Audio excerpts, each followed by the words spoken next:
হরে কৃষ্ণ। একাদশী মহাতিথি মহাপ্রভুর বিচার। প্রভু বলে ভক্তি অঙ্গে একাদশী মানভঙ্গে সর্বনাশ উপস্থিত হয়, প্রসাদ পূজন করি পরদিনে পাইলে তরি, তিথি পরদিনে নাহি রয়।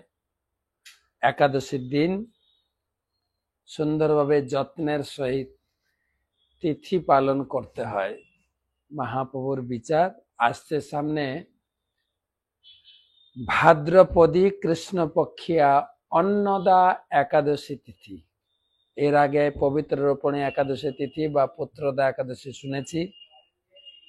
24টা একাদশীর মধ্যে এটাও ভাদ্র মাসের কৃষ্ণপক্ষের অন্নদা একাদশী ব্রত।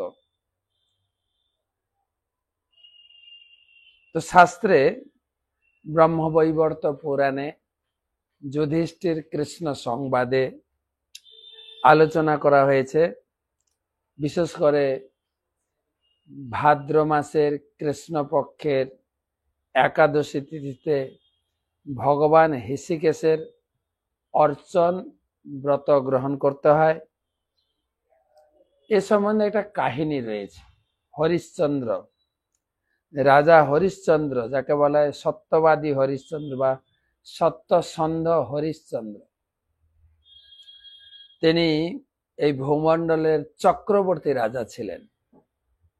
কোন কারণে তিনি তার অজ্ঞাত কর্ম বা প্রতিশ্রুতি ভঙ্গ, যে কোনো কারণেই হোক, তার জীবনের অবস্থা খুব মর্মাহত হয়ে গেল।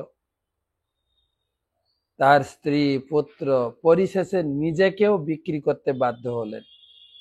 কিন্তু সত্যনিষ্ঠ পরায়ণ হরিশ্চন্দ্র এত কিছু সত্ত্বেও তিনি সত্যকে আশ্রয় করেছিলেন এবং তার জীবনের বহু কষ্ট দুঃখের মধ্যে অতিবাহিত হতে থাকে। দৈবক্রমে একদিন গৌতম ঋষির সঙ্গে তার দেখা হয়। মনে হচ্ছে যেন ভগবান তার উপরে করুণার বর্ষণ করে তিনি গৌতম মুনিকে তার সান্নিধ্যে পাঠালেন। আর গৌতম মুনির চরণ পরে সত্যনিষ্ঠ এই হরিশ্চন্দ্র, রাজা হরিশ্চন্দ্র, তিনি অত্যন্ত রোদন করতে লাগলেন। আর মনিবর সেই ব্যক্তির করুণ এবং তার জীবনের শোচনীয় অবস্থা দেখে তার ভিতরে করুণার উদ্রেক হলো। গৌতম ঋষি সমস্ত কাহিনী তার শুনলেন এবং তিনি আশ্চর্যান্বিত হয়ে বললেন, দেখো, তোমার ভাগ্যের উদয় হয়েছে, আর তোমার ভাগ্যোদয়ের ফলে মনে হয় আমি এখানে এসেছি। সামনে একটা মহাতিথি আসছে, ভাদ্রপদী কৃষ্ণা অন্নদা একাদশী তিথি, পুণ্যদায়িনী, অখিল পাবনাশিনী। আর খুব কাছেই এসে গেছে। তুমি সেই ব্রত পালন করে দিবা নিদ্রা আহার সংযম করে তুমি হরিব্রত পালন করো। এর মাধ্যমে তোমার জীবনের সমস্ত কল্যাণ সাধিত হবে। এই বলে গৌতম ঋষি তিনি অন্তর্ধান হলেন। কৃষ্ণ বলছেন, হে যুধিষ্ঠির মহারাজ, রাজ শার্দুল, যে কষ্ট তিনি বহু বর্ষব্যাপী তার জীবনে অতিবাহিত করেছিলেন, এই অন্নদা একাদশী ব্রতর ফলে ধীরে ধীরে তার জীবনের দুঃখ কষ্ট ক্ষীণ হতে লাগলো।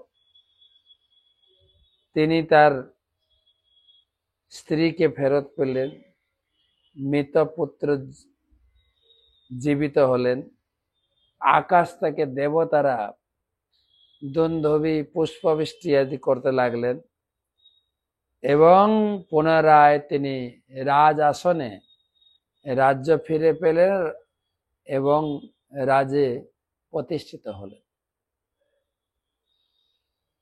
এবং নিষ্কণ্টক রাজ্য ভোগ করতে লাগলেন এবং পরিশেষে কুটুম্ব সভাসদ নগরবাসীর সহিত জীবনের শেষে তিনি স্বর্গে গমন করলেন। একাদশী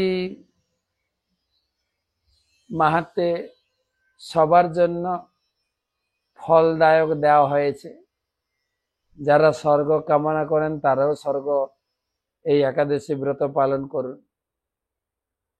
আর যারা বৈষ্ণব, বিষ্ণু ভক্তি প্রাপ্তির লক্ষ্যে অথবা ভগবত ধাম যাদের গমনের লক্ষ্য, তাদেরও সেই লক্ষ্যে উপনীত হবেন।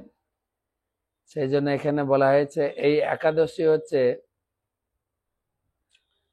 সর্বপাপ মুক্ত স্বর্গ লাভ প্রদানকারী এবং যিনি এই মাহাত্ম্য পঠন করবেন, শ্রবণ করবেন, অশ্বমেধ যজ্ঞের ফল পরিশেষে বিষ্ণু লোকে গমন করবেন। অন্নদা একাদশীর ব্রত প্রতিটা একাদশীর মতো আমাদেরও, যারা আমরা নিত্য একাদশী ব্রত করি তাদের তো নিয়ম জানা আছে। যারা নতুন একাদশী করবেন কমপক্ষে আগের দিন নিরামিষ আহার করে পরের দিন সকালে সূর্য উদয়ের আগে হাতে জল নিয়ে সংকল্প করবেন, বিষ্ণু ওম তৎসদাদ্য ভাদ্র মাসে কৃষ্ণপক্ষে অন্নদা একাদশী তিথৌ আপনার নাম বলবেন, গোত্র বলবেন, শ্রীকৃষ্ণ প্রীতিকাম অহম একাদশী ব্রত করিছে।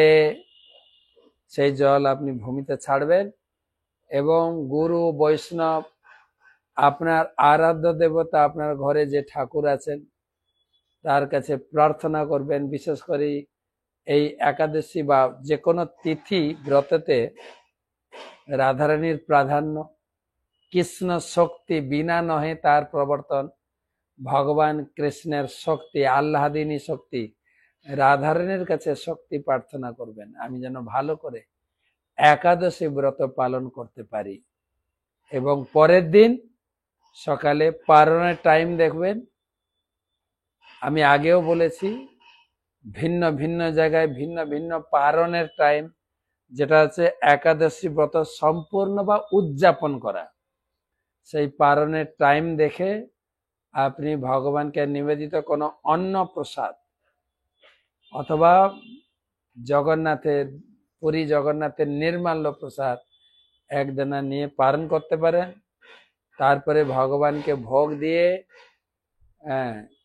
সাধুগুরু বৈষ্ণবকে ভোজন দিয়ে দক্ষিণা দিয়ে আপনি একাদশী ব্রত সম্পূর্ণ করুন এবং প্রসাদ পাবেন। তো এই ছিল আজকে অন্ন দান করেন। যে অন্ন হরিশ্চন্দ্র, রাজা হরিশ্চন্দ্রের মুখ থেকে ছুটে গেছিল, অন্ন, স্ত্রী, পুত্র, পরিবার, রাজ্য সব চলে গেছিল, কিন্তু তিনি অন্নদা একাদশী ব্রত করে সব জীবনে ফিরে পেয়েছিলেন। জীবনের শেষে তার আত্মীয় স্বজন পরিপাটি সব স্বর্গলোকে নিয়ে যেতে সমর্থ হয়েছিলেন। এই ছিল একাদশী ব্রতের আজকের অন্নদা একাদশীর ব্রতের সূচনা। ভগবানের কাছে প্রার্থনা করি আপনার একাদশী ব্রত শুভ হোক এবং একাদশী ব্রতের সম্পূর্ণ ফল আপনি লাভ করুন।